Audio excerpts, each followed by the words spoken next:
everybody, Raziel here, coming back at you with another Smite God build for the Xbox One, or any platform for that matter. This week we are bringing to the table Bacchus, the God of Wine, for patch 3.20.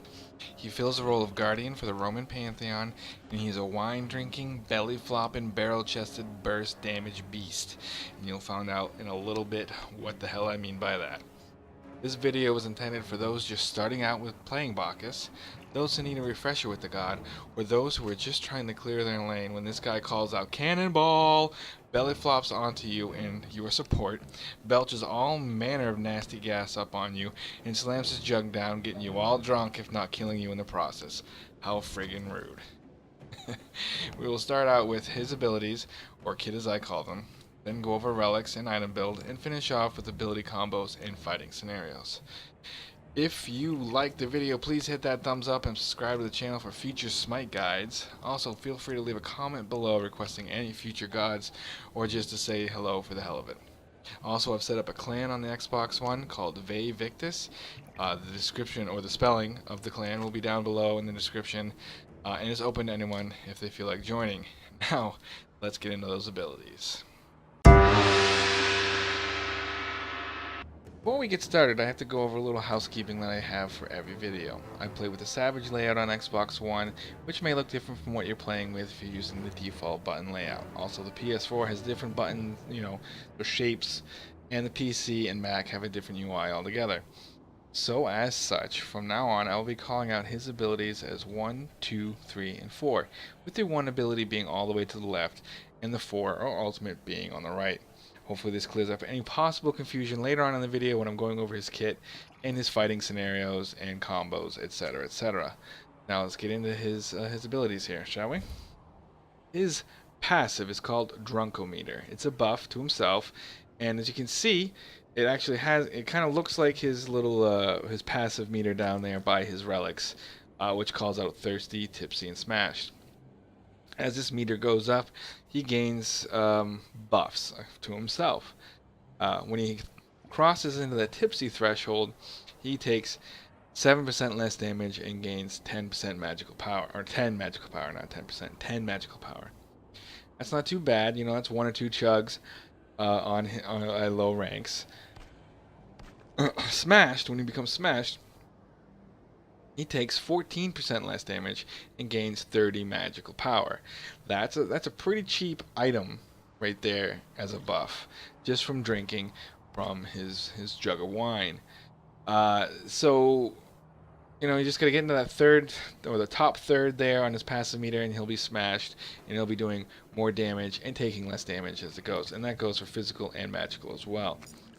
Going into his one here, it's called Chug, and this is actually drinking from the wine bottle to get that passive meter up. He takes a drink from his jug, giving him additional buffs, and he celebrates 10% more on his meter when he kills an enemy god. So not only chugging gives you tipsiness, that's a technical term I guess, but also killing enemy gods gives him an additional 10% towards that meter. Not a lot, but and if you're into a large or long team fight later in the game, that 10% can get you back into the smash, depending on how things are going and how your mana consumption is going. The Drunkometer goes from 33 to 41%, depending on which rank you are. That's pretty good, definitely 1 pull from his chug will get you into tipsy, no matter what, definitely at max rank there. Plus it gives him a 35 additional protections, that's physical and magical, at max rank. So he gets 14% less damage from his passive at smashed, and then another 35 protections on top of that when he takes a drink from his jug here, and that lasts for 6 seconds. So he becomes kind of damn tanky for 6 seconds, especially at max rank. His 2 is one. His whole kit is pretty noticeable. So if you've ever played against the Bacchus, and if you played a Bacchus, you know his kit. You know how fun it can be. The belly flop is a leap. He jumps into the air and, not so gracefully, comes slamming to the ground first, knocking all enemies into the air and dealing damage. And if he's tipsy, when he lands, the enemies are slowed after they land. So not only does he do damage and knock them up, but he also slows them if his meter's up in the tipsy. It does 250 damage at max rank, plus an additional 70% of his magical power on top of that. And the slow duration will last for 2 seconds, and it's 20% slows. That's pretty much his initiation, right there. And you know, later in the game, maybe a wave clear, but you know, the the carry should be doing most of the wave clear during the laning phase in mid to late game. His 3 is called Belch of the Gods. It's a cone. He lets out an obnoxiously loud belch, which you can hear anywhere, essentially. Doing damage every half second for 2 seconds, so it's 4 ticks. If he's tipsy, enemies are stunned for a second, and the healing is debuffed. He recently got a buff on this debuff, if that makes sense, to be in line with other gods that have a healing debuff. Bacchus is immune to knockback for the duration, so he can't be knocked back while he's belching. He does 80 damage per tick, so it'll be 240 at max ranks, plus an additional 15% of his magical power. The stun only lasts for a second, and the healing debuff against healing gods is 50%. So that's not too bad. That's almost a weakening curse, but you know this pops up, you know, every 10 seconds or so if you have max cooldown. And the duration of that healing debuff is 3 seconds. It's pretty decent. And it's pretty good against healers, straight up. You know, a lot of people don't understand that it does a healing debuff. So if the enemy team has healer, you know, whether it's a Sylvanas as support, a Guan Yu as solo, you know, or Aphrodite Chang'e, etc., this will do wonders in the team fight because they won't be able to heal as well. Going into his ultimate, or his 4, it's called Intoxicate. This is the burst damage ability on this god. He smashes, what the hell is that freaking? He smashes his jug of wine on the ground, intoxicating all nearby enemies and doing, it doesn't say it, but a shit ton of damage.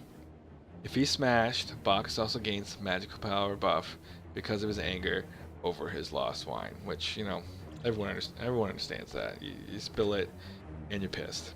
Does 550 damage at max rank, plus an additional 70% of his magical power. Not too bad when he gets his buffs and everything else. They're intoxicated for 6 seconds, and his buff, his magical power buff at max rank, is another 60 magical power, and the buff duration lasts for 5 seconds.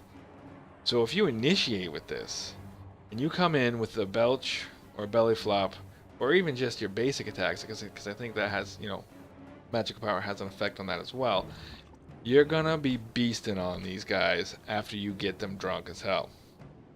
It is an amazing ultimate for a support class. It just does a lot of damage, and it does it a lot quick. I mean, Ymir's ultimate does a lot, you know, but you can easily get out of that. You know, if he intoxicates, it's instant. It's an instant cast. You know, bam, it's down. You know, you're friggin' screwed. But we'll go more over that in his combos and his fighting scenarios later on in the video towards the end there. We're going to go over his item build and everything else next. And yeah, so let's just get into it, shall we?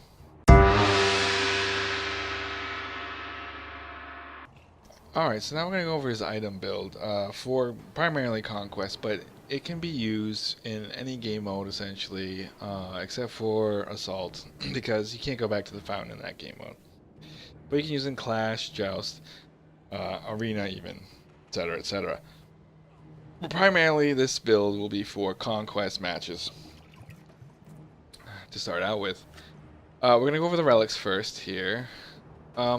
He is support. So there's several that you could go with, depending about, you know, and I say this every video, it's situational. It depends on what you're going up against in the lane, and it also depends on who you have as a carry for you in your lane. So you can go, you know, if they have an Ares, you're gonna want Purification, plain and simple. He doesn't have anything in his kit that makes him CC immune that I'm aware of. So you're gonna want purification. If they don't have anything that you need purification for, like they don't have a Fenrir, they don't have an Ares, they don't have, etc., then you could even go with a meditation to because you're going to become mana hungry early in the game, and this will help out greatly. So I would say purification and or meditation. So we're going to pop purification down because everyone and their sister has some kind of CC, and the second one will be med. Now, if for some reason you don't need meditation or you don't need purification, you can go with a second one, a shell, or a weakening curse, even potentially, just to slow them down. Although weakening curse, I usually only get, especially if they have a healer, because they can sprint out of weakening curse. So that or you could get ballsy and get a blink in and drop down your ultimate. But I think purification, more times than not, is what you'll pick up first. If you don't need purification, you'll pick up meditation first, or you'll pick it up second, and you can pop a shell after that. So going into his item build, being support, you're going to want to go to Watcher's Gift because it is essentially the support starting item. It gives you 100 health, gives you MP5 and HP5. It also, as a passive, gives you bonus gold and restores health without giving the killing blow to a minion, etc. So it's a way to sustain you, and it gives you that extra gold because you're not going to get the last hits. Your carry should be getting the last hits. You should be clearing the wave, and you should just be there to help zone out, help poke a little bit, but they should be getting the majority of the last hits, etc., etc. After that, you're going to go into boots. You can probably get Watcher's Gift and boots, tier 1 of boots, most likely maybe tier 2, and then some potions. So, depending on your playstyle, I mean, usually the core items go pretty straightforward. But the boots right now, depending on your playstyle, you could go Shoes of Focus, or you could go Shoes of the Magi.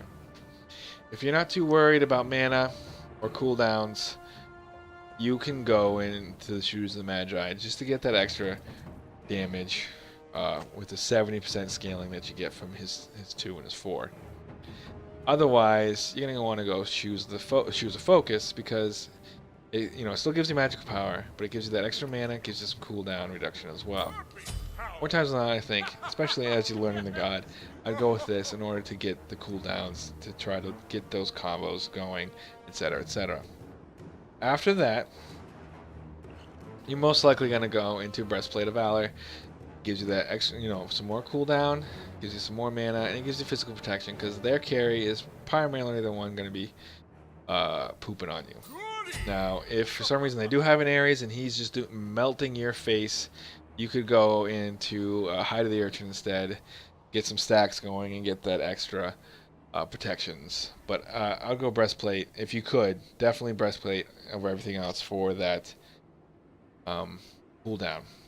Next, you'll probably, after that, go into Heart Ward because you're going to want magical protection. This will give you some more health, and it'll give you an aura that gives protections to your allies, but more importantly, gives them 20 MP5 in addition to yourself. So, this, you buy this, boom, you get an MP5, and you're not as mana hungry towards the mid to late game because you have the MP5. It's just important. You could go into something else. You could go to a Bulwark and everything else. But that sustain of your mana regeneration really helps out with Bacchus.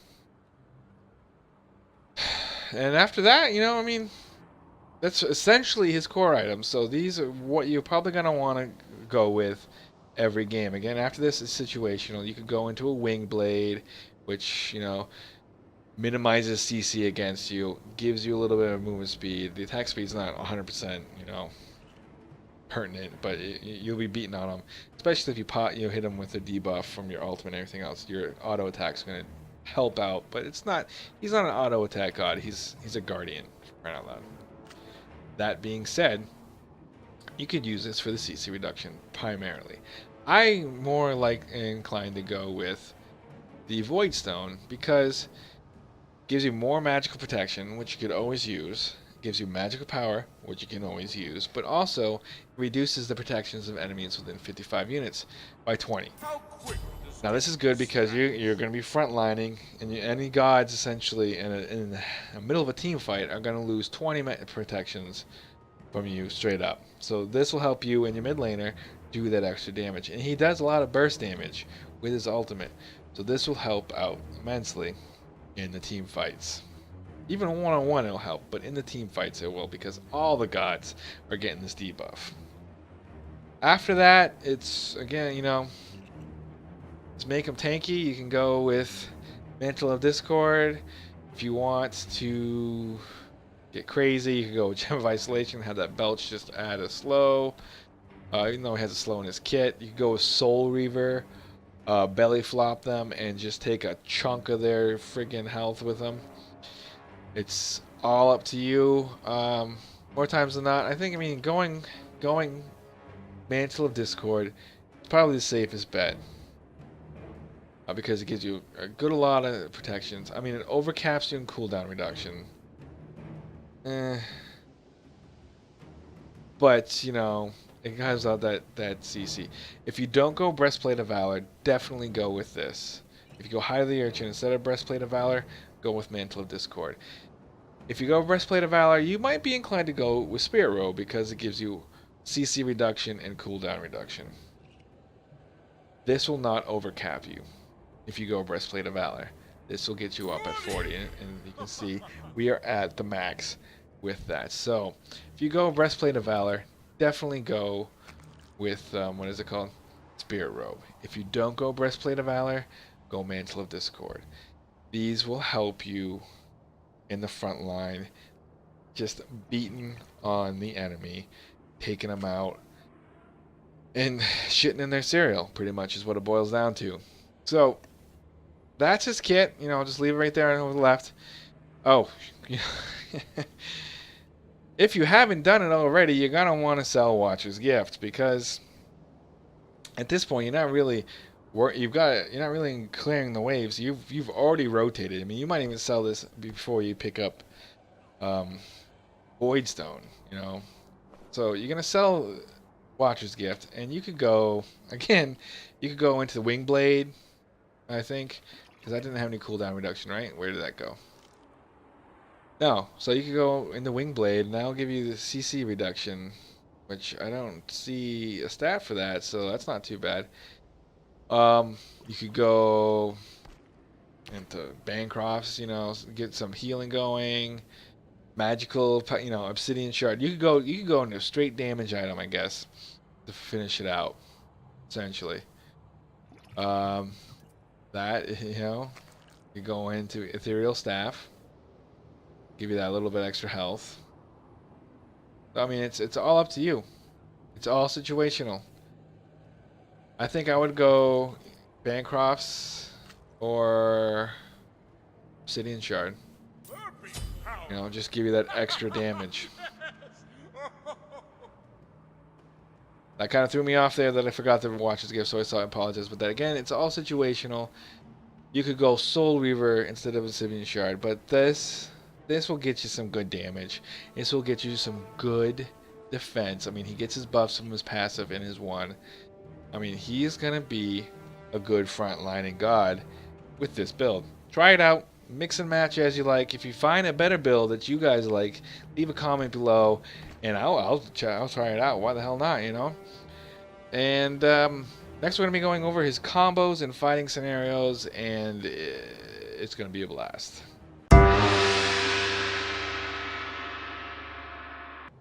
Alright, so we've gone over his kit, we've gone over his items and relics and everything. Now we're going to go into the fighting scenarios, the ability combos, and then we're going to also go over what should be the priorities for ranking his kit.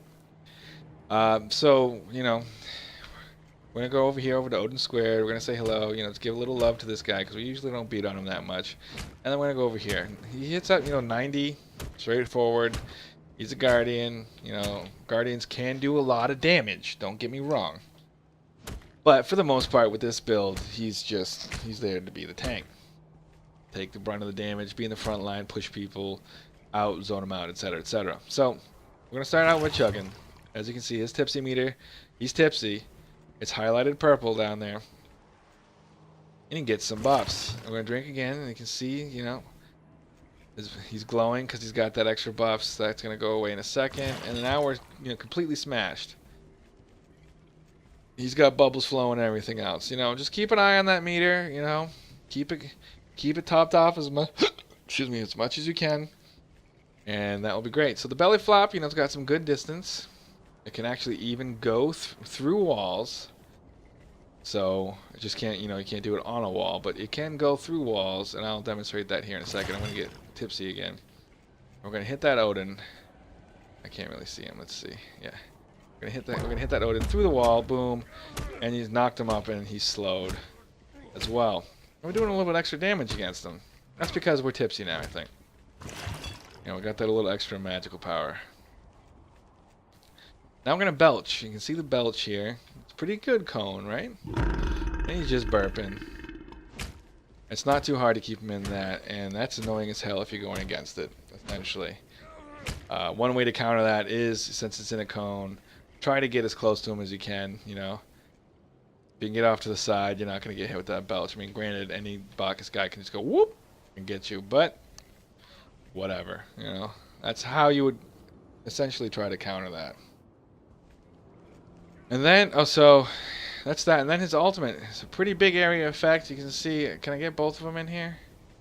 I can, look at that. We're just going to go over this guy here, though, so we're going to smash that down. Bam! Oh, he's drunk. Look at him. He's dancing around. You're doing some extra damage to him, etc., etc. Oops. My tipsy meter was not that high. So that's his kit right there. That's, you know, just essentially 1v1. So let me just top off some mana here.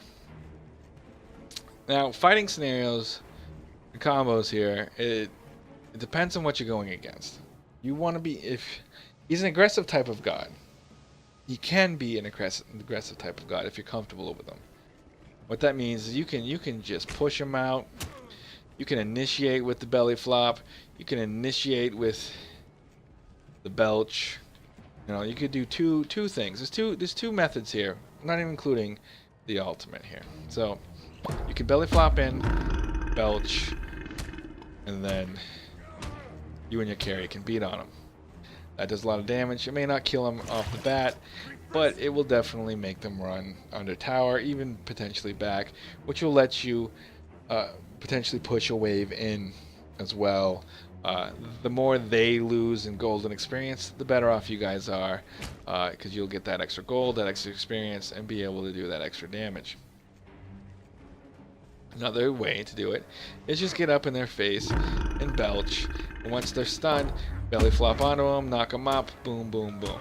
Now this knockup is great for if you have an Awelix on your team, a Wheelish, whatever, on your team, because that knockup can set her up easily for her ultimate. Now, you can belly flop and belch, you can belch and belly flop, and then smash them down with your ultimate. Or you can come in and you can zone and you can hit them and be like, what up, I'm drinking right here. Boom, belch. Oh, they can't do anything. Belly flop them bitches. Boom. Oh. And then you and your carry, potentially, that guy probably would have been melted by that point. You can use his ultimate as an initiate. You can use his ultimate as a cleanup. I use it as a cleanup more times than not, I think, because I'll be pushing him out. I'll be zoning with them, and I will do what I'm going to do here in a few seconds once I get my ultimate back up. But essentially what I would do, belly flop, belch, and ult. You know, smash down that nasty wine, get them drunk. If that ultimate doesn't kill them, they're drunk enough where they can't get away, and by that point, hopefully, your belly flop is back up. So even if they do somehow manage to get away from you, you can belly flop back on them and potentially kill them if you haven't already. So just to go over that scenario, and again, I'm going to go through the wall here. I'm going to belly flop, belch. At this point, hopefully a good chunk of them's down. Boom. Going to hit them. They're still a little tipsy, not so much anymore. They're running away. You're on their ass. You can belly flop again. Belch, you and your carry or whoever, mid, whatever, at this point, because you might be rotating, hopefully have killed that nasty, nasty Odin. So that's the combos. You know, it's kind of straightforward. The ultimate can be used to initiate, the ultimate can be used to clean up, but for the most part, you're going to combo the 1 and 2 together. I mean, the 2 and the 3 together. Whether or not you initiate with the belly flop or clean up with the belly flop, that's dependent on your playstyle and who they are for gods. So, in order of ranking them up, or priorities, you're going to want to go put at least one in his 1 early. You know, maybe not first. You probably want to go belly flop first. Then potentially point into his 1. Or you could go a point into his 3. But for the initial, like, 0 time limit where the minions are spawning, to clear those first wave of buffs, you're gonna want his 2 for that extra damage. And it hits all 3 of them. Additionally, you're gonna want to potentially go with his 3 to help with the sustain in the early laning phase once you finally get to the lane. So even if you go 2 first, then 3, that's fine. 2 always first, and 3 or 1 depending on what you feel comfortable with. If you want that little extra buffs, go with the 1. If you want to be able to do that little extra CC, go with the 3. After you have a point in all 3 of them at level 3, you're going to want to prioritize belly flop. That's going to be doing your most damage. And then his 3, which is the belch. Putting a point in his ultimate anytime it comes up, and then when you're forced to, put stuff in his drink there, his 1. I mean, you do get a lot of protections, but you're gonna want to do the damage. If you need to be tanky, prioritize the 1 over the 3. But if you want to do that little bit extra damage on his belch, I would go with the 3. You know, see, that's the thing. This is another one of those situational things. Because the more I think about it, the more I think 2 than 1, and just use, because you don't gain any more stun or healing debuff when you prioritize the 3. You just gain that little extra damage. So again, it's up to you. You want to be a little more aggressive, 2, 3, 4 whenever it pops up, then 1 when you're forced to. You want to be a little more conservative, tankier, 2, 1, ultimate when it pops up, and 3 when you're forced to. That's the priority for aggressive or conservative. Hope this video has helped you guys out. Let me know if you guys, try this out and it works for you and you guys have gotten that much better with the god. Let me know the next god you want. The next one I think in the rotation is Hunter. So we'll see next week who it finally lands on if no one requests a certain god. If you liked the video, please hit that thumbs up and subscribe to future Smite God content. And as always, I will see you guys in the next one. I appreciate all the support and a peace.